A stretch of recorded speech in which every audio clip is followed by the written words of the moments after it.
Hi, this is Mike Jensen, and today I'm going to walk you through how to process a deep sky image in Astro Pixel Processor. And first, I just want to talk a little bit about how to organize your file structure and move your photos into the right area, things like that. So this is a PP, and when you first bring it up, it wants to know your working directory.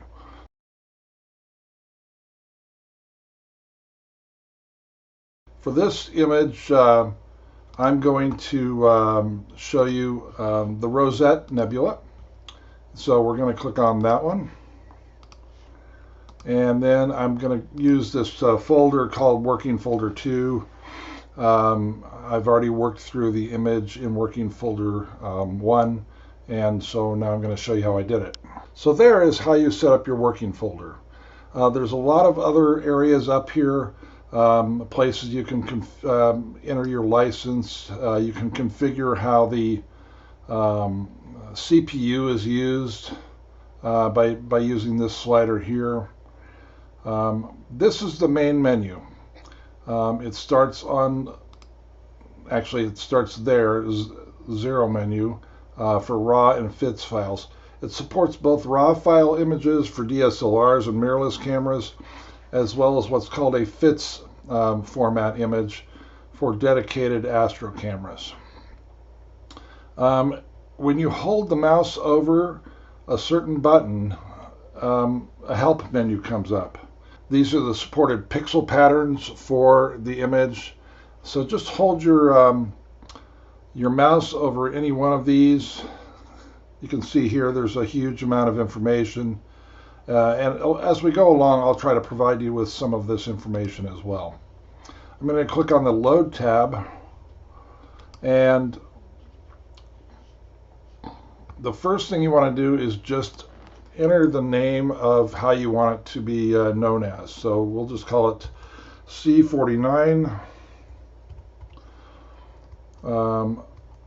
the Rosette Nebula.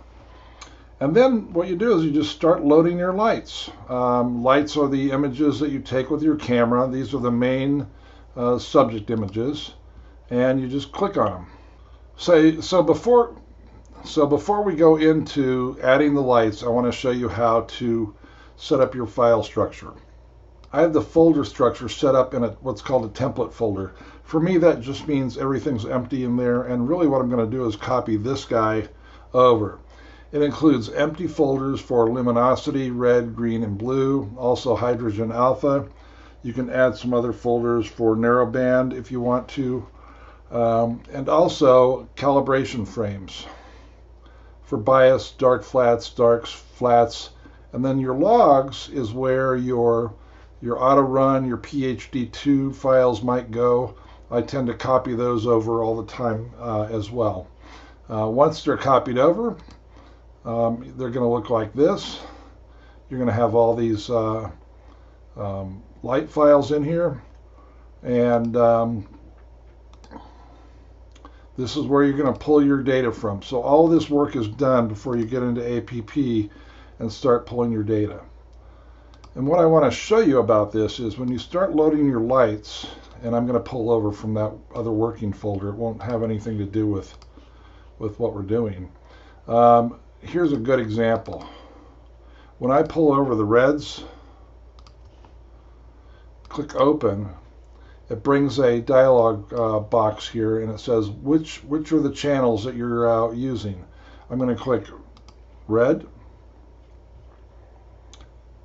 click OK. You can enter the number of sessions. I don't really think it matters. This is actually coming from 3 different sessions, so it doesn't really matter. I just click OK. And it loads all of these files, and guess what? It color codes them as red. All right, same thing happens if I want to go in and grab my, let's say I'll grab my greens.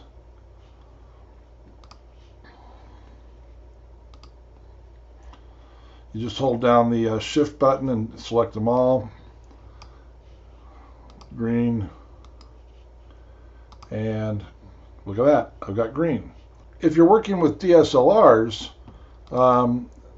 obviously you're going to be working with RAW files. Let's use an example where these might be RAW files. Here you want to click on RGB. Okay, that will tell them that it's a certain pixel pattern for DSLRs, and that way you'll know everything's RGB, the software knows the pixel pattern, and you're good to go. Okay, so once you've entered all your lights, you do the same thing for flats, you do the same thing for darks, you do the same thing for dark flats if you use them, and for bias frames. So when you're shooting darks with a DSLR camera, you want to shoot them right after you've finished shooting all of your lights. And I know that, that's probably the last thing you want to do after you've been out all night or for a long time shooting your pictures, but it makes a big difference. The pattern in the dark file should be similar to the pattern for the file that you used for your light images. That has a lot to do with how much your sensor heats up, your camera heats up, and the same type of situation that you were in when you were shooting your lights. So shoot your darks right after your lights when you're doing a DSLR. For me, with a dedicated Astro camera, I have a library of darks, so that makes it a lot easier to work with. Okay, so after you're finished with loading your lights, you want to just go to tab number 2. This is about calibration frames and getting those set up, and I'll put up a default settings for all of these settings.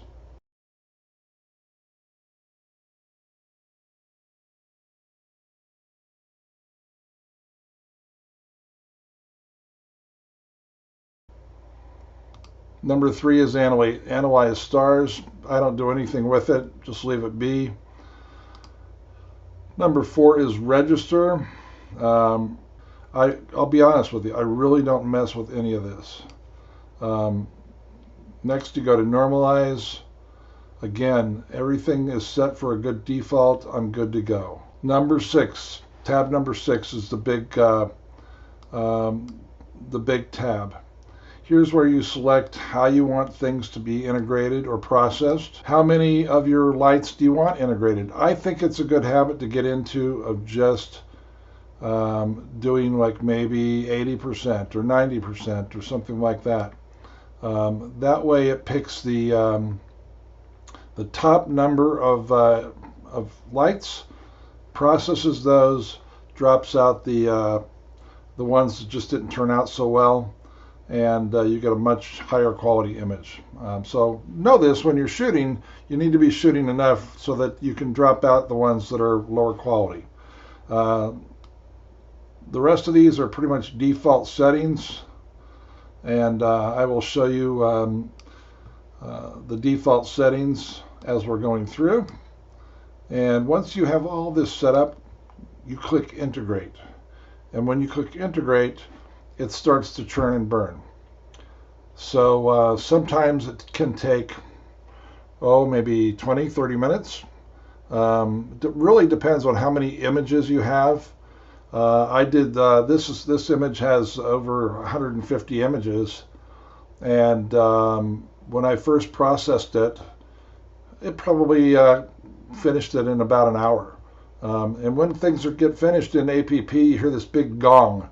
You can turn the gong off, but I kind of like hearing that sound. Okay, so when the processing is done, you're going to end up with the number of processed files per channel that you use. If you're doing a DSLR image, all of your channels are combined, so you get one. If you're doing an Astro camera image, most likely you're going to get red, green, and blue, plus any other channels that you've added, like luminance or hydrogen alpha, things like that. Here I'm going to show you 5 different images, 5 different process files that are the result of the processing that I got when I did this. So what I'm going to do is I'm just going to show you, I'll just show you like luminance first. The process itself works for both DSLR images and for mono images, or single channel images. The big difference is with mono images, you have to kind of repeat this processing piece for every channel until you combine the channels, and there's a combine the channel process here that I'm going to show you in just a few minutes. The first thing I want to show you is the Tools tab. The Tools tab has a lot of really cool tools in here. There are a couple that I use religiously. Those are the Remove Light Pollution, Calibrate Star Colors, Combine RGB, and occasionally I use the HSL Selective Color. Right now I'm going to show you Remove Light Pollution. You just click on it. It says, hey, do you want to do this? Don't worry, you're going to get a brand new file when you're done. So just, don't worry. It will walk you through the entire process. Basically what they want you to do here is select some areas that have a minimal amount of stars, which is really hard for this image. That they can think, okay, where might light pollution be? And you're just going to draw some little boxes with your mouse. Here's an area here. Be real careful about selecting areas where you have nebulosity. You don't want to mess with that. Over here, this is part nebulosity, part light pollution. So I'm going to just go in here and see what we end up with.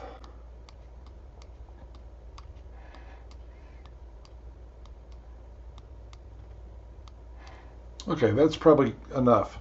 Then what I'm going to do is I'm going to click on the Calculate button. It does a little processing piece, and look at that. Look at the change in that right away.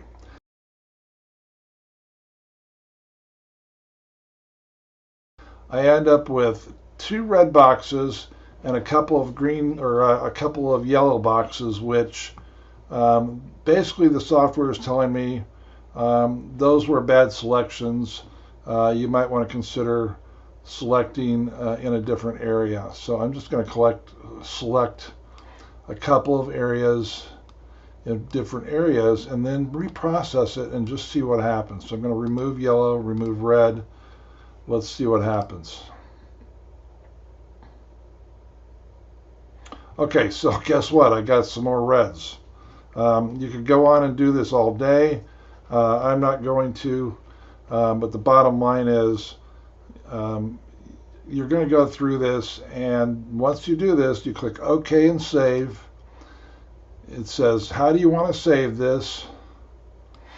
And it asks you, do you want to save it as a FITS file or a TIFF file? It'll give you an option.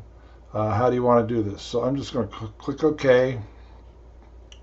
And you hear the gong? There you go. Now you'll notice at the bottom it has added to the file name LPC, light pollution correction, and so I've still got this file. I'm going to double click on it, and there you go. There's my file. Okay, so now we're to the point where we're ready to combine all of our channels for an image that was taken with a dedicated Astro camera. If you took your image with a DSLR or with a mirrorless camera, you're probably going to want to fast forward to after I finish the combine. I'm going to go to the Tools tab. I'm going to click Combine RGB. I'm going to add each one of my files. It will know automatically which files are which. And basically I'm adding these light pollution correction files. Okay, see, it automatically comes up. Now the big thing here is checking the formula. I'm going to check the formula number 2, which says luminosity HA for hydrogen alpha, then RGB2. So that's the file, or the formula I'm going to use.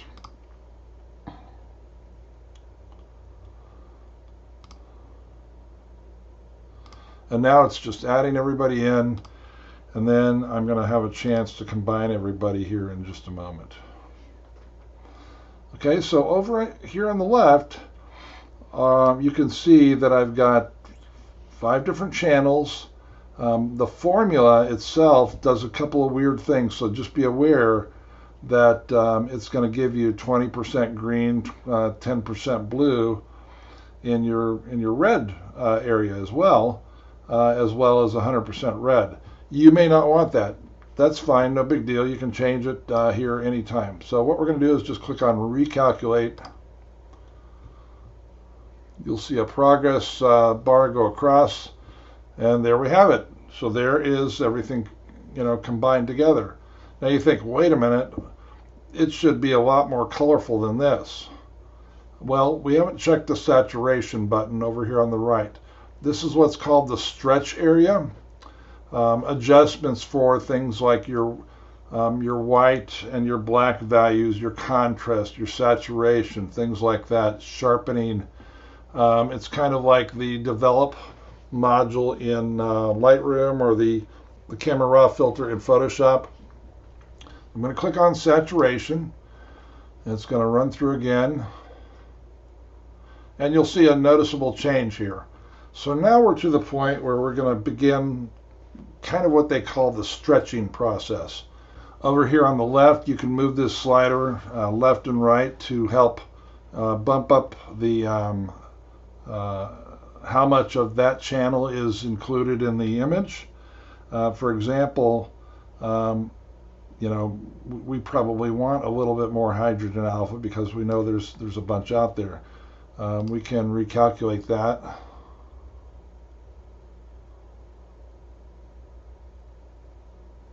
And look, we got a whole lot more of the reddish type of tint. So here you're really kind of starting to get into the creative process of how to do your image. On the right hand side, you can click on these numbers here. I tend to click on the number 3, which bumps it up to 4, and then that allows me to make very small adjustments. If I slide this slider to the right a little bit, it's going to recalculate, and look at that. That's way too dark. That looks terrible. So we got to back it down. So you got to be really, really, really careful about how you're changing your image around. You can do the same thing with the white values. You can do the same thing. This is like an auto stretch type of drop down. This one will just totally whack it out. I don't care to use it that much. Typically where I end up is at 15% background, 3 sigma, 0% base, and that gives me a pretty nice looking stretch to begin with. I don't mess with the highlights too much. I'll show you what it does. If I drag that over, I mean, that was a really big change. If I draw it back, I just don't care for it, so I'm just going to leave it at 0. Here is the saturation. Again, you have to be really careful. I'm going to show you here in a few minutes in Photoshop how you might be able to adjust the saturation in a little bit different ways. I'm going to show you how to save this image now. You click on Save. It comes up. It says, how do you want to save this? Well, first, if I want to come back and save it so that I can work in APP again, I'm going to click on the FITS file here.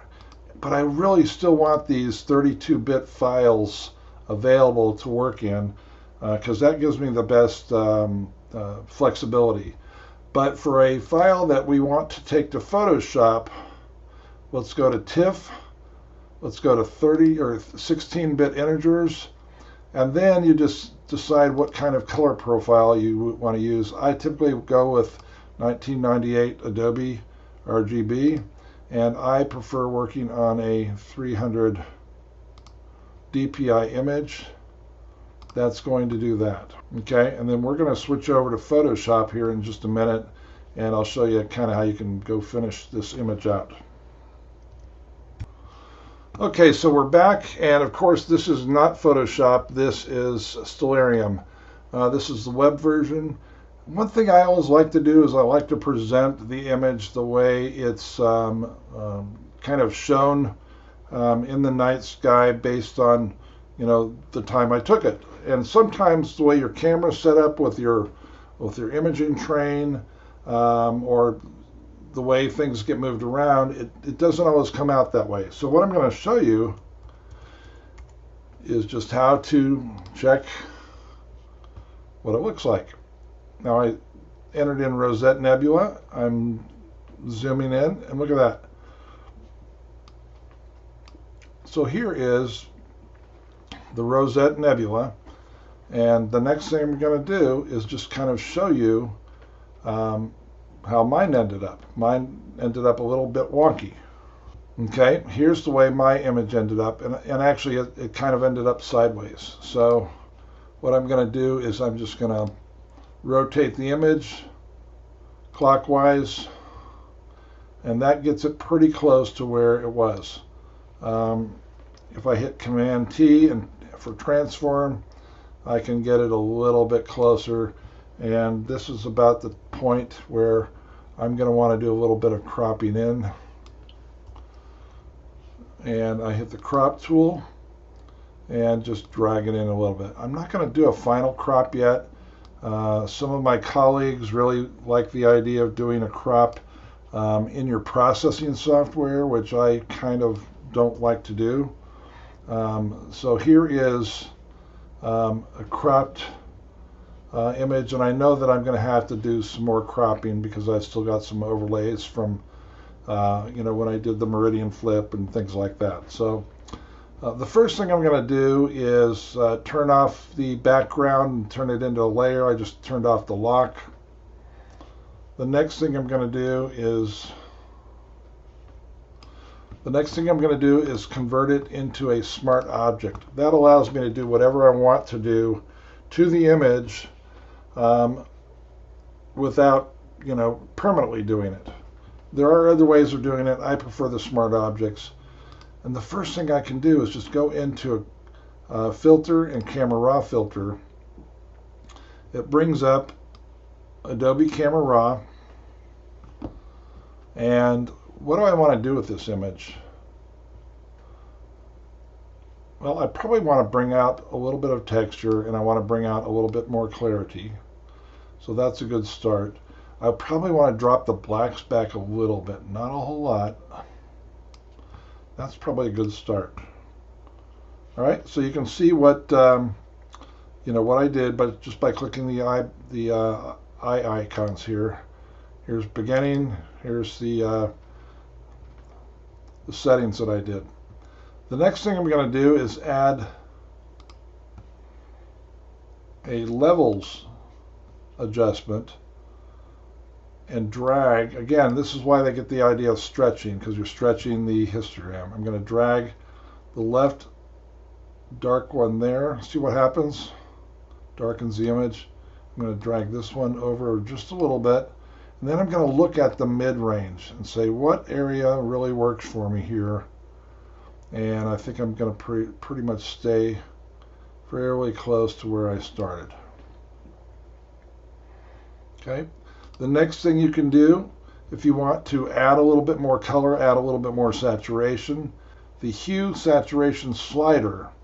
When you add this, all you have to do is take this little eyedropper tool when it comes up and click on it and drag it to the right or drag it to the left. Okay, every time I do one of those, I'm going to label it though. I'm going to say hue saturation outer ring red. Okay, the next thing I can do is just do the same thing.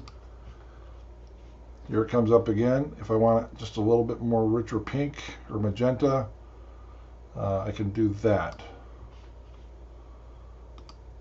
Okay, I'll make the same adjustment.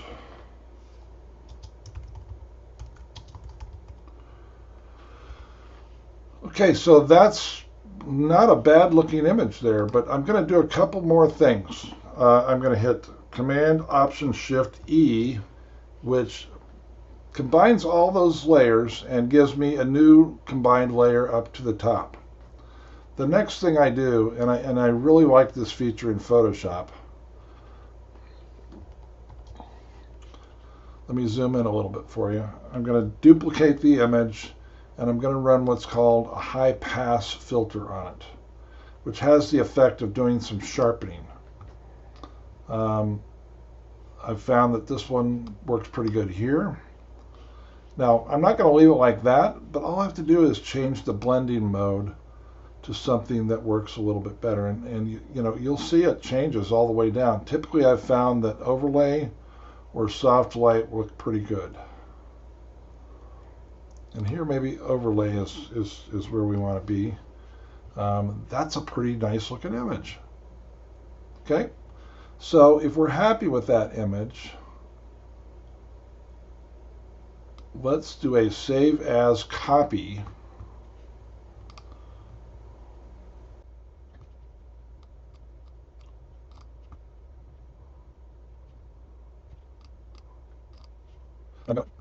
I'm going to save it.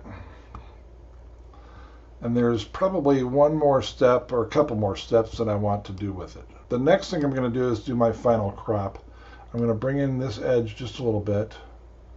I'm going to bring this down. And I'm pretty happy with that. Every time I do this, I save it as a new file. Now, all I have to do is flatten it down. I don't need those other files because I'm going to save it as another copy. Okay, now we're going to show you a product called Topaz DeNoise. And I use this product all the time to denoise my images. And I think it does a pretty darn good job. We just drag it in. Let's give you the side-by-side look at the noise removal. We're going to move that. I like to do the enhanced sharpness. That's good too. Down on the bottom right, here's a progress bar. I'll be honest with you, that looks pretty darn good. I'm going to click Save Image. It tells you, do you want to save it in the same folder? Sure, that's fine. I'll bring up this other product real quick called Topaz Studio, and I'll show you how to make a really quick and easy frame for your image. So I just drag it over again. I'm going to click Add Filter, go down here to Digital Frame. How easy is that? I tend to prefer the colored frames. It has a nice little drop shadow on it, a nice little matte, and there's our final image. So start to finish, Astro Pixel Processor, Photoshop, finished up in Topaz. Hope you enjoyed it. Thanks very much. Bye-bye.